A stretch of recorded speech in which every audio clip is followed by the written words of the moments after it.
Welcome to the show, everybody. This is the Farzy Show presented by MyBookie, mybookie.ag. It's wonderful to have you along for the ride. That was a just god-awful offensive performance last night by the Philadelphia Eagles, namely Jalen Hurts. We could talk about drops. We could talk about some clutch throws in the fourth quarter, overtime, but none of it outweighs what we saw last night from Jalen. Is the game different if A.J. Brown catches that first ball? Sure. But it doesn't negate, 4 interceptions, a fumble lost, the way the game ended for the Eagles, at least, on Jalen Hurts' final interception, and misfires, misthrows throughout the game, and could have very well been 5 interceptions for Jalen Hurts and maybe even 2 fumbles if that incompletion while he was hit scrambling to his left wasn't ruled an incompletion, but rather a fumble, which I will say throughout the year, they've been calling it exactly as they called it last night. It was an abysmal performance by Jalen Hurts where you could have easily looked at 6 turnovers, easily, last night for Jalen Hurts. It looked to me, as I was watching this game, that there were some subtle differences that would indicate Nick Sirianni was more involved in the offensive game plan. Now, I don't think he was calling plays necessarily on the sideline. He may have been a lot more involved in that aspect of it. And if that's the case, then I'm fine with it because, it's really crazy. And I'll let you hear from Jalen Hurts after the game as well. What's really crazy is Jalen said that Nick's involvement greatly helped the offense because they had opportunities. And I applaud Jalen Hurts for acknowledging that because there were opportunities that were certainly there. Now, there was the third interception he threw. Sorry, I lost track for a second. Third interception that he threw that went off the hands and over the head of A.J. Brown, where it looked like clearly he was afraid of getting hit. A.J. Brown afraid of getting hit. Jalen's throw had to be rushed a little bit there in the pocket. He threw the football. A Pro Bowl wide receiver, an all-pro skill level wide receiver, supposed to make that catch. He wasn't able to make that catch, unfortunately. But on that throw, he deflects it up in the air a little bit. It hangs up there. They intercept the ball. They ended up getting the game-tying field goal after it. That's an opportunity that's there that was blown. Why, for the life of me, I just can't figure out why this team continuously shoots itself in the foot and why this time around it was Jalen Hurts who did most of the shooting and most of his feet and his teammates as well, unfortunately. There were certainly opportunities there. Jalen was not lying when he got to the podium after the game. But as I was watching this game, I did see points where there were subtle differences. And the main difference I noticed was that this game seemed like from jump, it was squarely on the shoulders of Jalen Hurts. This wasn't going to be about whether or not Saquon Barkley could get it going. This was going to be about whether or not Jalen Hurts could win you a football game. And as a Jalen Hurts guy, as a guy that does not have a long resume of, man, Jalen sucks, get Tanner McKee in. Jalen sucks. They should never let go of Carson Wentz. That's not me. I am a huge Jalen Hurts fan, and I can tell you that was complete garbage last night. Complete garbage. When you are the first player, and I love this, since at least 1978 to have 2 turnovers on the same play, it ain't your night, man. And even when Jalen Hurts put the ball in the hands of A.J. Brown in the end zone for what would have been the Eagles' ability to go up by a touchdown late in the fourth quarter, even when he made that kind of money throw, and even when they were driving down the field, I just had this horrible feeling that it wasn't going to end well. Even when they converted that 3rd and 16 in overtime, and it was a great throw from Jalen to Devontae Smith, all juiced up and whatnot, getting that first down. I just had this horrible dark cloud hanging over my head that this was not going to go the Eagles' way. And Jalen rolled out to his right on a 1st and 10 and forced a ball that he had no business forcing. And it was throws like that, like what could have been, I believe it would have been the first interception of the game or second interception of the game that dropped in the between the arms of, I forget who it was for the Chargers, but that was ruled originally an interception and quickly overturned. But either way, the Eagles were still getting off the field. There are little things like that just look like Jalen was forcing throws, especially over the middle of the field, where he doesn't throw. Jalen Hurts does not throw over the middle of the field. And one of the stats that I saw last night that was on Jalen Hurts' performance was going into this game, Jalen threw in the middle of the field fewer than anybody in the NFL. But when he did throw over the middle of the field, he had the highest completion percentage in the NFL. Jalen Hurts this season has targeted receivers between the numbers just 46.8% of his pass attempts. That's the lowest rate in the NFL. Getting this off NFL.com. However, his completion percentage over the middle of the field is 76.9%. 5th highest mark in the NFL. So I guess there's, hey, Jalen, we know you don't like to do it, maybe, but you're pretty good at doing it, so let's do it. Interception.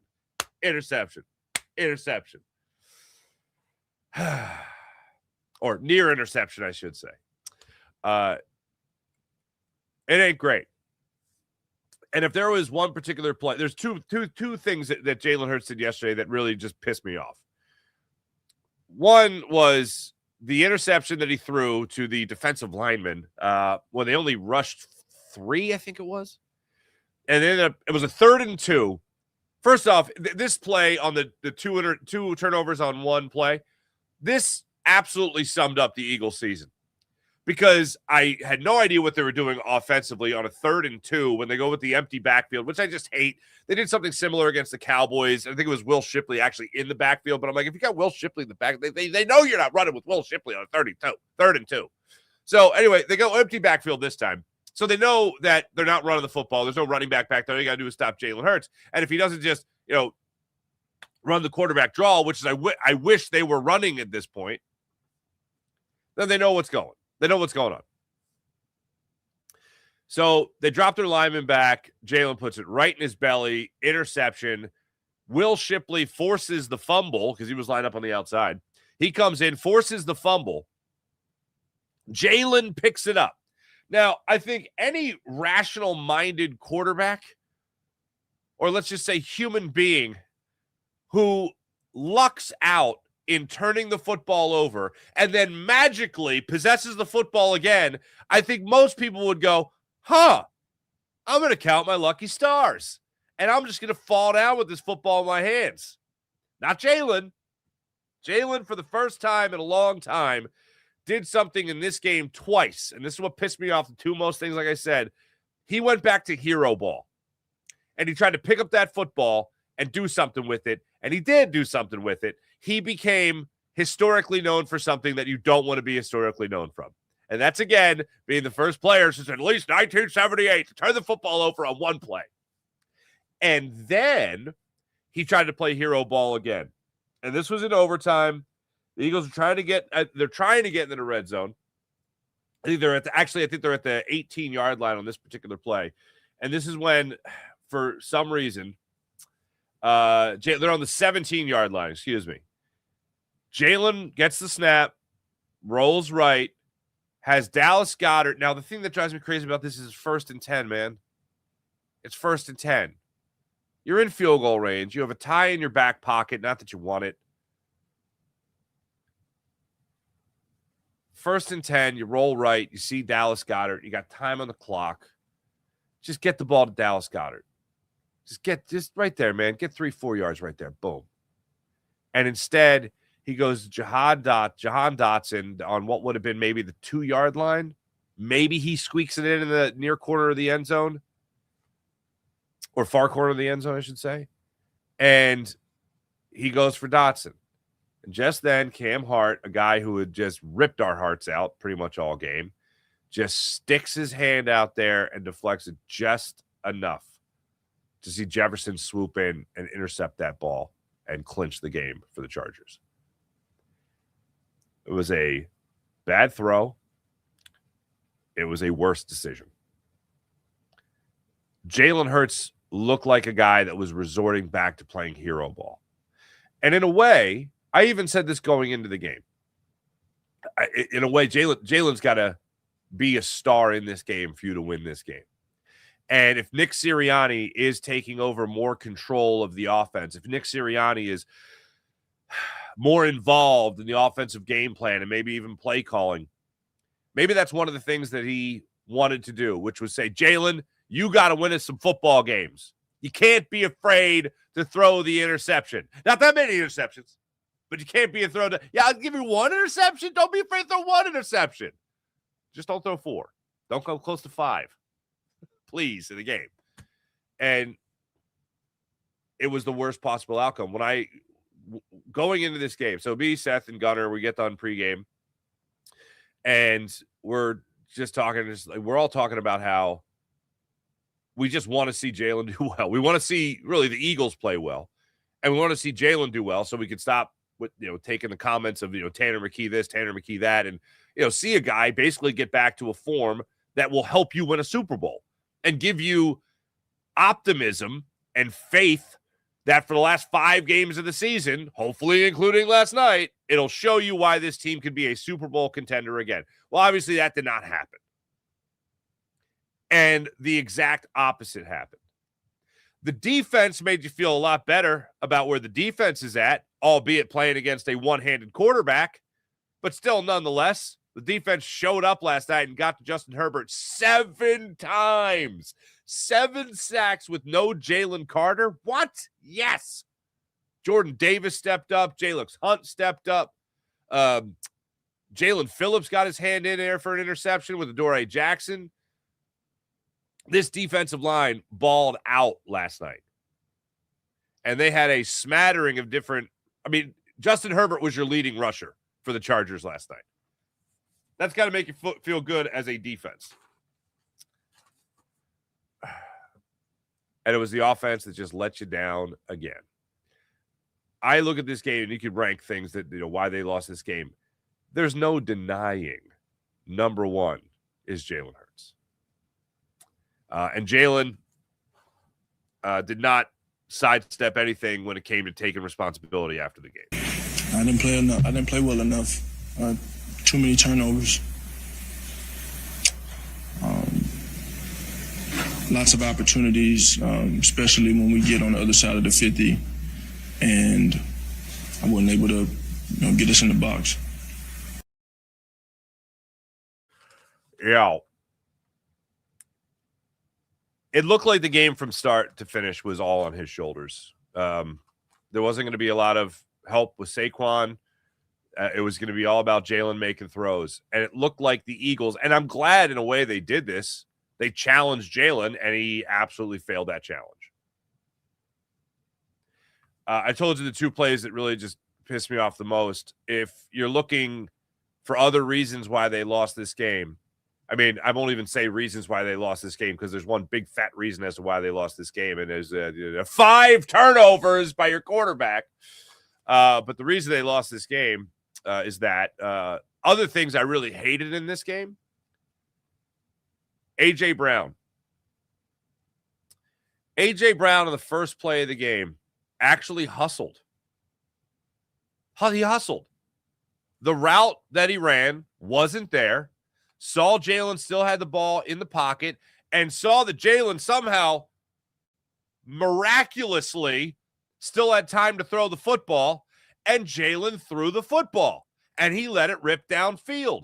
Actually, I shouldn't even say he didn't throw it on a dart. He didn't throw it on a line. He didn't throw a frozen rope.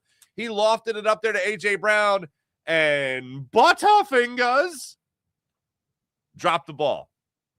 The first of 2 real drops, and 3 he should have had it. I get the one play in the end zone late in the fourth quarter, about 2:27 left in the fourth quarter. A.J. Brown goes up for that ball in the end zone, and Hart's ripping his arm back, and he can't corral it, but I'll let you hear from A.J. in a second. He should have had all of these. The first one is the deep ball. Couldn't make the catch. He makes that catch. Maybe you're talking about the Eagles all of a sudden starting out up 7 points on the I almost said it, San Diego Chargers. All of this week, I haven't called them the San Diego Chargers. Damn it, I almost did right there. The Los Angeles Chargers. Maybe you're talking about being up 7-0. Maybe you're talking about all the good vibes, Bunny, coming and delivering little Easter eggs of positivity. Maybe it pays off. But you don't talk about that. Instead, you talk about the Eagles not getting off to a good start. Maybe A.J. Brown is able to corral that football over his head. Maybe he's able to go up and secure that football. And maybe he gets hit and you get the defenseless receiver call. Maybe he corrals that and the Chargers don't get the ball back to tie up the game with a field goal. Maybe the Eagles march downfield. Maybe the Eagles get a field goal. Maybe the Eagles get in the end zone. Imagine that. Imagine that's what happens if A.J. Brown goes up and gets that football. Imagine what happens if Cam Hart doesn't pull the arm of A.J. Brown in the corner of the end zone and they get that touchdown and they go up a touchdown late in that fourth quarter. A.J. Brown pretty annoying in this game. Pretty annoying. Oh, yeah. And he had 100 yards too.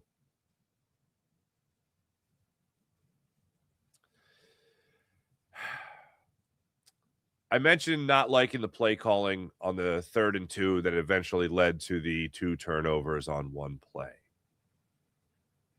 Which, if you haven't heard, since 1978 is first play. I also don't get Devontae Smith screen on 2 occasions. Now, I will say this. First off, on the 2 Devontae Smith screens, one in the early goings of this game, maybe the second possession, third possession for the Eagles. One on one of the final possession they had in regulation. Thank you for not having Devontae Smith blocking. So that's a good start. Second, A.J. Brown, would you mind blocking? Please and thank you. And third, Smitty, I think you're great, and I love you, man. You got to catch that football. But also, why are you throwing the football when you have an opportunity to have the Chargers burn their last time out? Or at the very least, take that 2-minute warning and then kick your field goal and go up. That's coaching right there. That's coaching. The Chargers are already burning through their timeouts at that point in the game. There's about 2:23 left at this point, because I think it was the miss to AJ, the incompletion, I should say, to AJ in the end zone. And then right after that, I believe that was the throw to Devontae Smith that he ended up dropping. It is. It was a 3rd and 11. There's 2:23 left in the game. Hurts throws to Smitty, and maybe he had too much apple juice on his fingers. No, that would make him more sticky. I don't know. Maybe he had a banana peel on his hands from all the bananas he's been juicing and apples he's been juicing and everything, because, as you've heard, it's the greatest juice you can have, as Devontae Smith told us over the weekend. But they decided to throw it. He drops it. Clock stops. They kick the field goal with 2:20 left. The Chargers maintain their timeout and the 2-minute warning. That's coaching. And that made no sense to me. Okay? It made no sense. Also, Jake Elliott missing a 34-yard field goal. I mean, you talk about an overtime game. You're obviously talking about every single point matters for this team. The Eagles get a huge, ginormous opportunity here to cash in some points after the Adoree Jackson interception at the end of the first half. That was another weird thing to me with coaching as well, because Jake Elliott's on the field. Then they call Jake Elliott off the field, put the offense back on the field. The clock jumps from 7 seconds left to 10 seconds left. The Chargers give you a big old fat gift with the unnecessary roughness penalty. They give you 15 more yards, plop you right in the middle of field, or right in the field goal range of 48 yards. Excuse me, not 34. 48 yards to Jake Elliott, and you have your kicker run on, off, and then on again. And in between, he runs off. Right there, you do nothing as an offense, and he runs back on, misses the field goal. Now, Jake Elliott should still make that field goal. But why so indecisive in that moment? That also made no sense to me. But like A.J. Brown going up and catching a football that he should catch, Jake Elliott's got to nail a 48-yard field goal. And then coming out of halftime, the one time that I was looking at this defense going, guys, what the hell was that 16-play, 9-minute and 28-second drive that they had to open up the third quarter? If you're the Eagles offense and you're in the locker room and you're like, we're gonna get out of this lot, we're gonna get out of this, we're gonna go to that field, we're gonna take over, and then it's like 9.5 minutes, they're driving down the field, like, all right, now we're gonna get them. That's a bit of a killer, unfortunately. That's a bit of a killer. If I had to give out a game ball to anybody, one guy I give a game ball to is Jordan Davis, who had a sack and a half, 2 tackles for loss, 6 tackles in total. Doing that without Jalen Carter next to him. He stepped up yesterday. Good on you, JD. Another guy, Jalen Phillips, did get into the backfield. He did force that interception. Love it. Jalix Hunt, 2.5 sacks. A tackle for loss, I believe he had yesterday. Great to see that from him from the edge rusher position. Brandon Graham, by the way, yesterday played 30 snaps for the Eagles, which amounted to 41% of the snaps defensively. 41% of the snaps defensively. And really, this entire defensive line and this Eagles defense, man, they really stole the show as far as I was concerned yesterday. Here's one stat that I saw from Justin Herbert yesterday. Justin Herbert was pressured on 28 of his 41 dropbacks. That's 68.3%. 68.3% in yesterday's game. The highest pressure rate any quarterback has faced this season. You put that much pressure on a one-handed quarterback,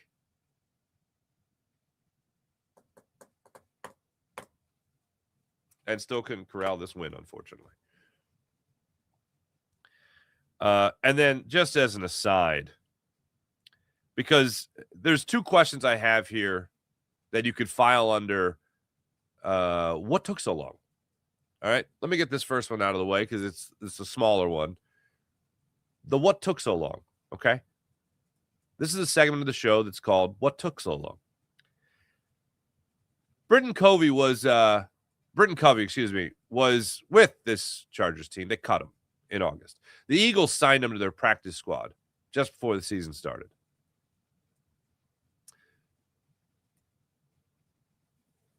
Britton Covey could have been returning kicks for you, could have been returning punts for you all season long.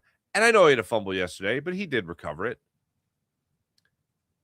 And instead, we had to go through the Xavier Gipson experiment. We had to try Tank Bigsby in that role. What the hell's going on? Who did Britton Covey piss off, in all seriousness?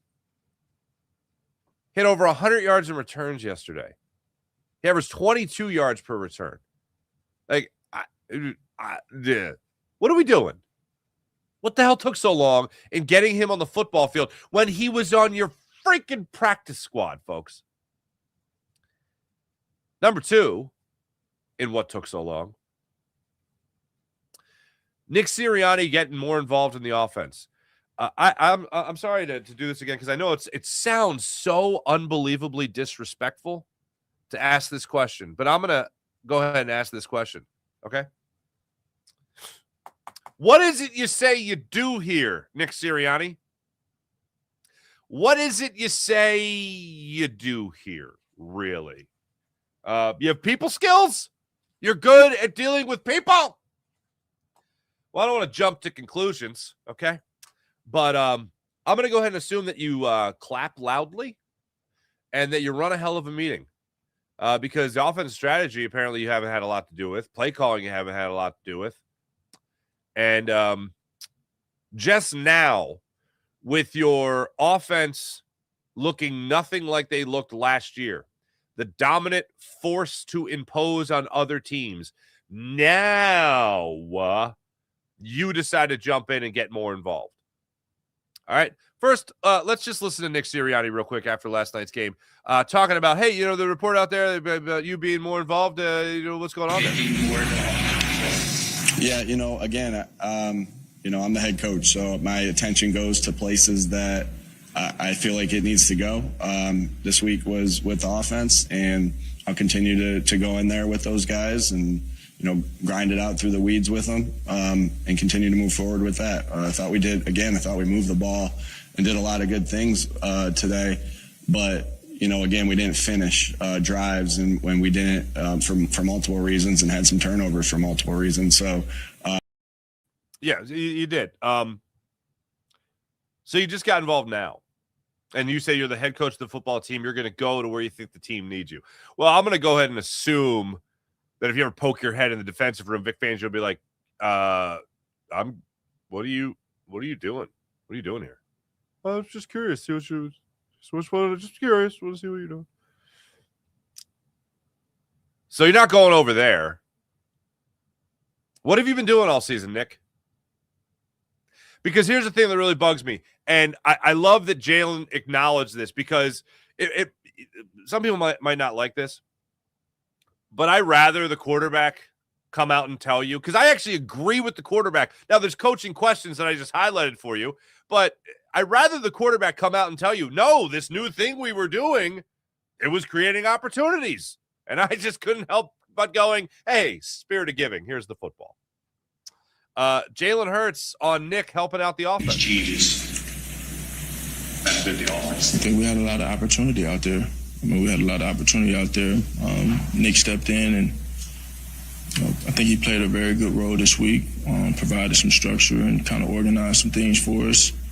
Obviously, we still have ways and room for improvement, but I look at myself first. I look the man in the mirror first and say, how can I respond to all those things? So the mentality, as I've said, is to execute everything as called, and try and bring the strategy, that we're taking in that game to life as best as I can. Let me translate for everyone real quick. Where the hell you been, Nick? This has been going on all season long, and we can't find any answers. And then week 14, Nick Sirianni wants to get an A on the group project by entering the chat late. And here he is. Your quarterback just said you helped. And a lot of people expect that. Let's go back to a year and a half ago. Oh, Jalen Hurts can't say anything nice about Nick Sirianni. Nick Sirianni and Jalen Hurts' relationship is strained. Nick Sirianni kicked Brian Johnson to the curb, and Brian Johnson is Jalen Hurts' guy. These guys don't like each other. And now Nick is sitting there looking like a savior in Jalen Hurts' eyes, but Jalen wasn't able to execute whatever it was Nick was trying to do as an offense.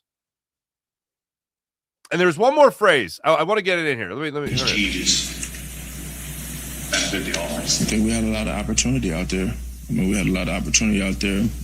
Nick stepped in, and I think he played a very good role this week, provided some structure and kind of organized some things for us. Obviously, we still have ways. That was it. Nick stepped in, provided us some structure. What? Look, I know a lot of people, and I've even joked about it, that Nick Sirianni fired himself as a play caller. This is his first in-season move as a coach. His first major adjustment was, I'm fired. Here, Shane.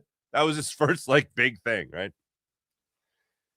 That was, 5 years ago now? I would like to think Nick Sirianni has learned a thing or two about NFL offenses since he's become a head coach. I'd like to think that he maybe learned from the mistakes of a Brian Johnson. Maybe he learned from the mistakes. Maybe he learned a little bit even from Shane Steichen while they were here together. I'd like to think that Nick Sirianni learned something from Kellen Moore. And I'd like to also think that Nick is more comfortable as a head coach, being that he is not 4 games into his head coaching career anymore, where he relieved himself of the duties of play calling. So I know we could easily look back and be like, well, we don't want Nick calling plays. He was terrible at calling plays. Well, maybe he's a little bit better now. All right, maybe he's a little bit better at handling the balance of helping with play calling, helping with game planning, and then at the same time also running an offensive meeting or chiming in on an offensive meeting or being more involved in an offensive meeting. Maybe now he's okay to do that. I mean, let's not forget that when Shane Steichen was calling plays, Nick was still doing the game plan. And they only went to a Super Bowl. They didn't win it, unfortunately, but they did go to a Super Bowl together. So, unfortunately, it making no sense. Last thing as far as post-game sound I have for you guys. A.J. Brown, I give him credit. He took all the responsibility for his missed opportunities out there on the field. Here he was posting. We've been setting things up all game, and he made a play, man. That won't hurt me. I'm more than capable of making those plays. Jalen trusts me in any situation. I made some plays, but I wasn't great when it mattered. On the one over the middle, there was a guy bearing down on you. Did you sense that? That was just gonna be another tough one. I'm more than capable to make that grab for him. Like Jalen he stepped up in the pocket. He under pressure. So like I said, I'm more than capable of making that one for him, man. That one hurt, but he was hurt. I thought there were several times during his post-game hit that was like 7 minutes they had the camera on him. I thought there were several times where he was going to cry. Like, I thought he was going to be moved to tears. He had opportunities. I mean, I know 100 yards looks really good, and it does. The stat sheet looks good for him. 2 drops, not so much. The potential to have a touchdown instead, having the pass break up, that kind of sucks. But the opportunity was there for him to blow this game wide open. And unfortunately, that's not the way it went. You got an opportunity here for the Eagles. Got a lot to get right, but they got an opportunity against the Raiders Sunday at 1:00 to do something to get confidence going again. This is, if you're going to have a team to do it against, this is a team to do it against. But you can't. I mean, you turn the football over against any team in the NFL 5 times. Not going to be good for anybody. For you, I mean, it's going to be good for them, not you. That's the thing that really grinds my gears. How about that? Let me tell you about the Game Time app. Download the Game Time app, create an account, use promo code FARS to get $20 off your first purchase on the Game Time app. How about PHL Sports Nation, Philadelphia Sports Nation, enhancing your Philadelphia sports fan experience across all social media and blogs? That's phlsportsnation.com. Let's get into the chat check today. Kevin, good morning. Hello. Nice to see you. Good morning, Colombian Dreams. You said it last week for him not to be afraid to throw an interception. You got what you asked for. I know. Need Sports, hello. Why are the Eagles not sticking with their bread and butter, run first, pass second offense, not AJ-oriented offense? I wish I knew. Who cares what AJ thinks? Just stick to your strength. Okay. A lot going on here. Appreciate you. Media kept complaining about it, and AJ. Well, yeah, he had a lot of things to talk about. Jerry Von Skyver, hello. What's up, buddy? Now you can see Hurts' flaws, which the organization has been hiding for a few years now. When things aren't perfect, as long as Jalen isn't going to use his legs, then what good is he? I like the fact that he scrambled late in the game yesterday, and then it got nullified because of a holding penalty on Cam Jurgens. What the hell's bells, man?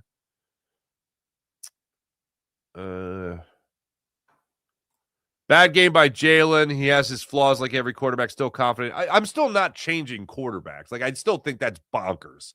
Like, anyone, Tanner McKee needs to start. No, he doesn't, and we're good on that. Thank you.